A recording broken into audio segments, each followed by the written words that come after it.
안전한 하늘 믿을 수 있는 데이터. 드론이 열어가는 미래, 데이터가 지켜야 할 안전.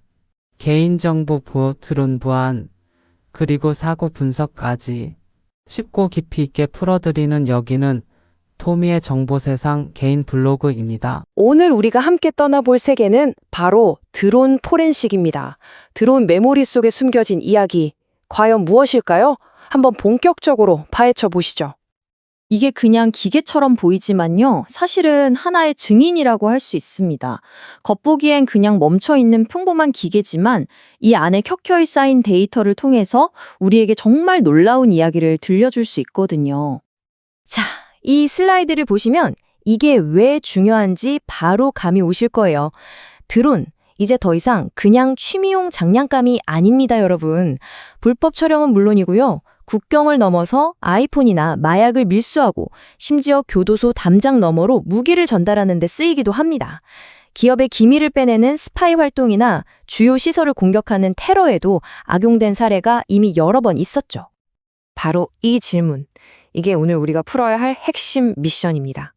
침묵하고 있는 이 기계 속에서 과연 어떻게 진실의 목소리를 끄집어낼 수 있을까요? 자, 이제부터 진짜 탐정 이야기가 시작됩니다.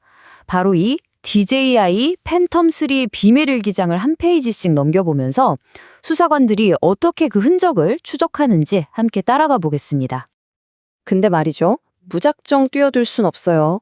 디지털 수사에는 증거의 가치를 지키기 위해서 반드시 따라야 하는 아주 엄격한 규칙, 일종의 게임의 룰이 있거든요. 핵심은 바로 이겁니다. 포렌식적으로 건전한 상태를 유지하는 것. 이게 무슨 말이냐면요. 증거를 다루는 모든 과정에서 원본 데이터에 진짜 단 하나의 바이트도 건드리지 않는다는 뜻이에요. 그래야만 나중에 법정에서 이 증거는 절대 조작되지 않았습니다. 라고 자신 있게 말할 수 있는 거죠. 이게 바로 수사관들이 따르는 지도, 일종의 로드맵 같은 건데요. 와, 좀 복잡해 보이죠? 하지만 걱정 마세요. 핵심은 딱 4단계로 아주 명확하게 나눌 수 있습니다. 첫 번째, 증거가 오염되지 않도록 식별하고 보존하는 단계. 두 번째는요, 원본이랑 100% 똑같은 복사본을 만드는 수집 단계입니다. 바로 이 복사본을 가지고 분석을 하는 거죠. 원본은 절대 건드리지 않고요. 세 번째, 이 복사본을 샅샅이 뒤져서 의미 있는 정보를 찾아내는 검토 및 분석. 그리고 마지막으로 이 모든 발견을 법정에서도 통하는 보고서로 만드는 결과 도출 단계. 이 4단계가 바로 드론의 입을 여는 마스터키인 셈이죠. 자, 이제 가장 기술적인, 어떻게 보면 가장 흥미진진한 단계로 넘어왔습니다. 드론의 블랙박스를 여는 건데요. 이건 뭐 거의 최첨단 금고를 터는 것과 마찬가지입니다. 이 작전의 최종 목표는 바로 DAT 파일입니다. 이 파일 안에 드론의 모든 비행 정보가 다 담겨 있거든요. 근데 문제가 뭐냐? 제조사에서 이걸 일부러 아무나 못 열게 꽁꽁 숨겨놓은 비밀 상자 같다는 거죠. 그럼 이 비밀 상자는 어떻게 여느냐? 바로 다양한 도구들을 조합해서 씁니다. 여기 보시면 셀러브라이트 같은 엄청 비싼 상용 툴도 있고요. 반면에 닷콘이나 오톱시처럼 누구나 쓸 수 있는 무료 오픈소스 도구도 있어요.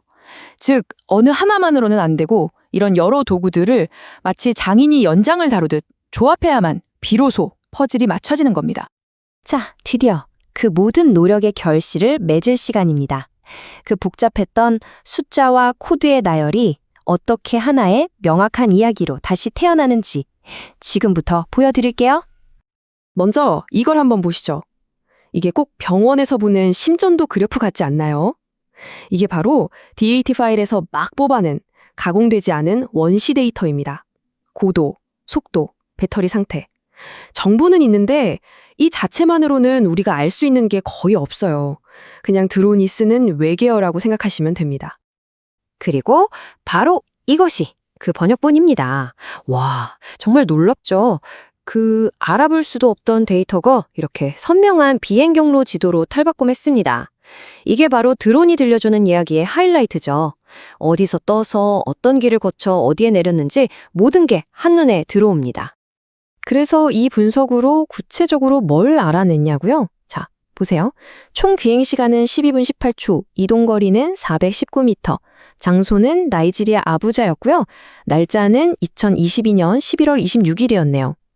근데 더 대단한 건 심지어 범인이 지웠을 사진 40장이랑 오디오 파일 34개까지 복구해냈다는 겁니다.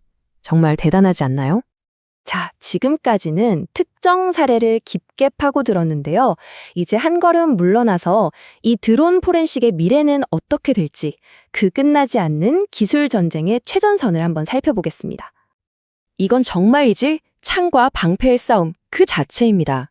범죄자들이 증거를 없애려고 DAT 파일을 싹 지워버리잖아요.